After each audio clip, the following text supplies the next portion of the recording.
मित्रों अज असी गल करांगे सिखां दी तारीख दे उत्ते ते सिखां दी तारीख भी असी अध चों शुरू कीती है जिवें मिसलां शुरू होईयां सी। ये मिसलां जिवें दस्सिया है कि जत्थे हुंदे सी, ये मुख्तलिफ ग्रोह सीगे, ग्रुप सीगे जिहड़े सिखां दी बेहतरी वास्ते उस वक्त दे जगीरदारां दे नाल खुफिया लड़ाइयां करदे सीगे। जिन्हों असी इस खोज च गए तो सिखां दे छठे गुरु गुरविंदर जी दे नाल जुड़े हुए उस वक्त दे कुछ लोग जिन्होंने वो बड़े मुहब्बत दे नाल रखते सी, उन्होंने ये फुल्किया खानदान की इब्तदा की। ये 1618 दे विच चौधरी राम जी नूं फौत हो जाता है तो ये अगों दो पुत्र हुंदे ने जिहड़े अपने चाचे दे कोल चले जाते हैं तो उहदा चाचा इन्हां दी अगों रोटी पानी का इंतज़ाम करता है। लेकिन हालात उस वक्त माड़े सीगे, रोटी पानी के मसाइल सीगे। इन्हां दे चाचे ने अपने भतीजिਆਂ ਨੂੰ कहा कि तुसी गुरु के घर चले जाओ तो उन्होंने दसो कि भुख की वजह तो साडा ये हाल आ तो उहदे को दुआ कराओ। ये जिहड़ा चौधरी काला सी ये गुरु के मशवरिਆਂ ਦੇ उत्ते चलदा सी और गुरु के बड़ा करीब सीगा। अपने चाचे के कहण दे उत्ते ਜਦੋਂ दोवें गुरु के कोल पहुँचे तो गुरु ने इन्हां दीयां गल्लां सुन के इन्हां चों एक दा नाम फूल रख दिता ते दूजे भरा दा नाम संधाली सी। वो फूल उन्होंने इस वास्ते रखिया कि फुल तो मुराद ये आ कि उन्होंने कहा तुहाडे घर इस टाइम भुख नंगे, लेकिन मैं तैनूं ये दुआ दिंदा कि तू आने वाले वक्त च बादशाह बनेगा तो तू लोकां नूं रोटी दान करेगा, इन्ना कुछ तू वंडेगा कि तेरे खजाने मुकणगे नहीं। जमुना तो सतलुज के दरम्यान जेरे मैदान है उत्थे तेरे घोड़े भजणगे, तेरियां फौजां इन्हां इलाकिਆਂ ਨੂੰ अपने कब्जे च लै लैणगे। ये छठे गुरु की दुआ लै चढ़ी। फूल का अगों जिहड़ा सब तो वड्डा पुत्र सी जिहड़ा तलोका कहा जाता है वो नाभा जंद ते बदरू के इलाके का शाही खानदान का वो बुनियाद रखने वाला फर्द है। जद के राम दे बाकी जिहड़े 6 पुत्र होए ने उन्हां चों वन्ना सब्बा अल्लाह बख्ता या बख्त बदू और लद्दा सीगा। वन्ना सब्बा दी औलाद ने कोई अगे खातर खा काम नहीं किया, जबकि अल्लाह ने डाना दे इलाके दे उत्ते अपना कब्जा करके एक शाही खानदान बनाया। जद के बख्त या बख्ता दे जरा पुत्र सीगा उन्होंने बदरू पटियाला ते मालवाड़ा के इलाकों के उत्ते अपनियां जगीरां कायम कीतियां।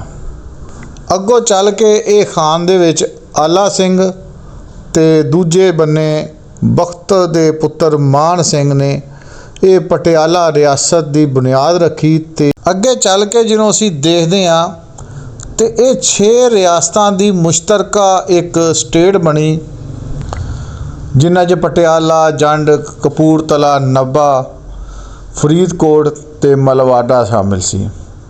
ये वो इलाके सी जिहड़े उन्हां दे गुरु की दीवान आ इन्हां दे हत्थ आ गए। ये लोग अपने गुरु की दुआ तो तुरदे हुए एक शाही खानदान या एक जगीरदारी निज़ाम दे विच चलदे रहे। अगली साडी विचार ये आ कि ये जिहड़ा फूलकिया मिसल का खानदान सी ये शाही खानदान सी या मजहबी लिहाज नाल चलन वाला वो ग्रोह सी जिन्हां दा काम आम तबके की बेहतरी वास्ते काम करना सी। ये छापा मार या जत्था ग्रुप सीगा या ये जगीरदारां दा मतलबी या मफाद प्रस्त ग्रोह सी। सिखां दी तारीख दे उत्ते जिन्हों असीं गल करदे हां ते उन्हां दीयां मिसलां दे विचों जिहड़ी सब तो मुतनाज़ा या इंज दी मिसल जिहड़े उत्ते बड़ियां तारीख दे विच गल्लां लिखियां गईयां कि वो मिसल नहीं सी, वो फुल्कियां मिसल सी। नाज़रीन मिसल दे उत्ते जिवें असीं पहले गल कर चुके हैं, ऐसा जत्था ग्रुप जिहड़ा सिखां दे मजहबी मामलात नूं लेंदे होए अपने आवाम ते अपने इलाके दे तहफ़्फ़ुज़ वास्ते इकट्ठे होए सी ते उस वक्त की सल्तनत के खिलाफ ये कार्रवाइयां करते सी ते उस वक्त के जागीरदारां नूं लुट के आम गरीब सिखां की मदद करते सी। गल नाज़रीन इत्थे नहीं मुकदी। फुल्कियां मिसल ਜਿਨੋਂ ਇਹਦੀ ਤਾਰੀਖ ਨੂੰ ਅਸੀਂ ਦੇਖਦੇ ਹਾਂ ਤੇ ਇਹਦੀ ਤਾਰੀਖ ਦੇ ਵਿੱਚ ਮੁਖਤਲਿਫ ਮੌਰਖ ਜਿਨ੍ਹਾਂ 'ਚ ਸਰਜੀਤ ਸਿੰਘ ਗਾਂਧੀ ਸਾਹਿਬ ਸਭ ਤੋਂ ਜ਼ਿਆਦਾ ਮਸ਼ਹੂਰ ਹੋਏ ਨੇ। ਉਹਨਾਂ ਨੇ ਇਹਦੇ ਉੱਤੇ ਬੜੇ ਮਜ਼ਬੂਤ ਦਲਾਇਲ ਦਿੱਤੇ ਨੇ ਕਿ ਇਹ ਅਸਲ 'ਚ ਮਿਸਲ ਨਹੀਂ ਸੀ, ਇਹ ਇੱਕ ਰਿਆਸਤ ਜਾਂ ਇੱਕ ਜਗੀਰਦਾਰਾਨਾ ਟੋਲੇ ਦਾ ਨਾਮ ਸੀਗਾ। ਉਹਦੇ ਵਿੱਚ ਜਿਹੜੀਆਂ ਉਹਨਾਂ ਨੇ ਮਿਸਾਲਾਂ ਦਿੱਤੀਆਂ ਨੇ ਉਹ ਅਸੀਂ ਤੁਹਾਡੇ ਸਾਹਮਣੇ ਰੱਖਦੇ ਹਾਂ। ਮਿਸਾਲ ਦੇ ਤੌਰ 'ਤੇ ਉਹ ਇਹ ਕਹਿੰਦੇ ਨੇ ਕਿ ਜਿੰਨੀਆਂ ਮਿਸਲਾਂ ਸੀਗੀਆਂ ਉਹਨਾਂ ਦਾ ਮਕਸਦ ਮੌਜੂਦਾ ਹਕੂਮਤ ਦੇ ਨਾਲ ਮੁਕਾਬਲਾ ਕਰਕੇ ਸਿੱਖਾਂ ਦੀ ਬਹਿਬੂਦ ਵਾਸਤੇ ਕੰਮ ਕਰਨਾ ਸੀ। ਲੇਕਿਨ ਇਹ ਮਿਸਲ ਜਿਹੜੀ ਸੀ ਇਹ ਸਲਤਨਤ ਦੇ ਹਵਾਲੇ ਨਾਲ, ਇੰਤਜ਼ਾਮੀਆ ਮਾਮਲਾਤ ਦੇ ਹਵਾਲੇ ਨਾਲ ਉਸ ਵਕਤ ਦੀਆਂ ਹਕੂਮਤਾਂ ਦੇ ਨਾਲ ਇਹਨਾਂ ਦੇ ਤਾਲੁਕਾਤ ਚੰਗੇ ਸੀ। 1734 ਦੇ ਵਿੱਚ ਜਦੋਂ ਮਿਸਲਾਂ ਤੇ ਇਹ ਜੱਥੇ ਇਕੱਠੇ ਹੋਏ ਤੇ ਇਹਨਾਂ ਨੇ ਦਿਲ ਖਾਲਸਾ ਇੱਕ ਫੌਜ ਮੁਸ਼ਤਰਕਾ ਬਣਾਈ ਤੇ ਇਸ ਮੁਸ਼ਤਰਕਾ ਇਜਲਾਸ ਦੇ ਵਿੱਚ ਇਸ ਮਿਸਲ ਦਾ ਕੋਈ ਵੀ ਰਹਿਨੁਮਾ ਜਾਂ ਕੋਈ ਵੀ ਲੀਡਰ ਜਾਂ ਸਰਦਾਰ ਸ਼ਾਮਲ ਨਹੀਂ ਹੋਇਆ। ਇਸ ਤੋਂ ਅੱਗੇ ਜਦੋਂ ਅਸੀਂ ਚੱਲਦੇ ਹਾਂ 1748 ਦੇ ਵਿੱਚ ਫੂਲਕੀਆਂ ਮਿਸਲ ਦਾ ਕੋਈ ਵੀ ਬੰਦਾ ਜਾਂ ਜਗੀਰਦਾਰ ਫਿਰ ਅੱਗੇ ਅੰਮ੍ਰਿਤਸਰ ਦੇ ਅੰਦਰ ਹੋਣ ਵਾਲੇ ਇਕੱਠ ਦੇ ਵਿੱਚ ਵੀ ਸ਼ਾਮਲ ਨਹੀਂ ਹੋਇਆ। ਤੇ ਜਿੰਨੀਆਂ ਵੀ ਮਿਸਲਾਂ ਨੇ ਇਹ ਇੱਕ ਦੂਜੇ ਦੀਆਂ ਮਦਦ ਕਰਦੀਆਂ ਸੀ, ਸਪੋਰਟ ਕਰਦੀਆਂ ਸੀ। ਜਿਹਨੂੰ ਇਹ ਆਪਣੇ ਤੋਂ ਡਾਢੇ ਮੁਖਾਲਫ ਦੇ ਨਾਲ ਲੜਦੇ ਸੀ ਤੇ ਇਹ ਇਕਜੁੱਟ ਹੋ ਜਾਂਦੇ ਸੀ।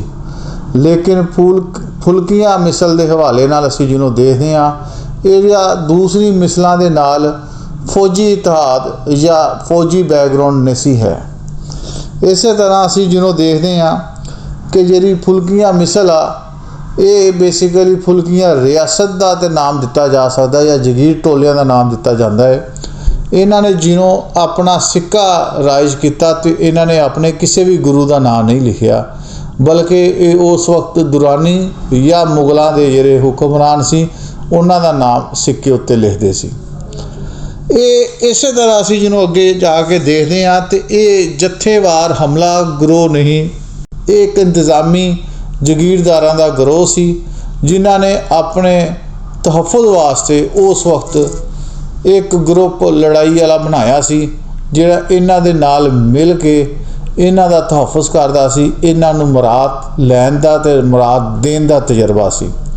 ਇਹ ਆਪਣੇ ਉਸ ਵਕਤ ਦੇ ਜਿਹੜੇ ਇਹਨਾਂ ਦੇ ਸਿਪਾਹ ਸਲਾਰ ਹੁੰਦੇ ਸੀ ਇਹਨਾਂ ਨੇ ਉਹਨਾਂ ਨੂੰ ਨਾ ਸਿਰਫ ਜਗੀਰਾਂ ਨਵਾਜ਼ੀਆਂ ਬਲਕਿ ਇਹਨਾਂ ਨੇ ਖੁਦ ਵੀ ਉਸ ਵਕਤ ਦੀ ਹਕੂਮਤ ਦੇ ਕੋਲੋਂ ਰਕਬੇ ਤੇ ਜਗੀਰਾਂ ਆਪਣੇ ਨਾਂ ਕਰਾਏ।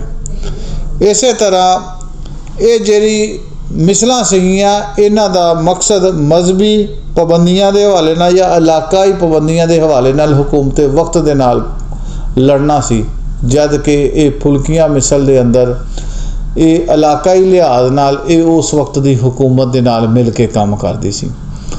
ਇਹ ਜਿਹੜੀ ਗੁਫ਼ਤਗੂ ਇਹ ਅੱਜ ਦੀ ਇਹਦੇ ਵਿੱਚ ਅਸੀਂ ਬੇਸਿਕਲੀ ਉਹ 12 ਮਿਸਲਾਂ ਨੂੰ ਜਦੋਂ ਅਸੀਂ ਡਿਸਕਸ ਕਰਨਾ ਸੀ ਤੇ 12 ਦੇ ਵਿੱਚੋਂ 11 ਡਿਸਕਸ ਹੁੰਦੀਆਂ ਨੇ ਤੇ 12ਵੀਂ ਦੇ ਉੱਤੇ ਇਤਰਾਜ਼ ਸੀ ਤੇ ਇਹ ਉਹ ਇਤਰਾਜ਼ਾਤ ਜਿਹੜੀ ਤਾਰੀਖ ਦੇ ਵਰਕੇ ਖੋਲ੍ਹ ਕੇ ਸਾਨੂੰ ਪਤਾ ਲੱਗੇ ਸੀ ਕਿ ਸਭ ਤੋਂ ਪਹਿਲੇ ਅਸੀਂ ਤੁਹਾਨੂੰ ਦੱਸ ਦਈਏ ਕਿ ਮਿਸਲਾਂ ਦੇ ਵਿੱਚ ਫੁਲਕੀਆਂ ਮਿਸਲ ਰਿਆਸਤ ਦੇ ਤੌਰ 'ਤੇ ਗਿਣੀ ਜਾ ਸਕਦੀ ਹੈ, ਲੇਕਿਨ ਇਹ ਮਿਸਲ ਦੇ ਵਿੱਚ ਸਾਡੀ ਨਜ਼ਰ 'ਚ ਐਜ਼ ਏ ਮਿਸਲ ਨਹੀਂ ਹੈ।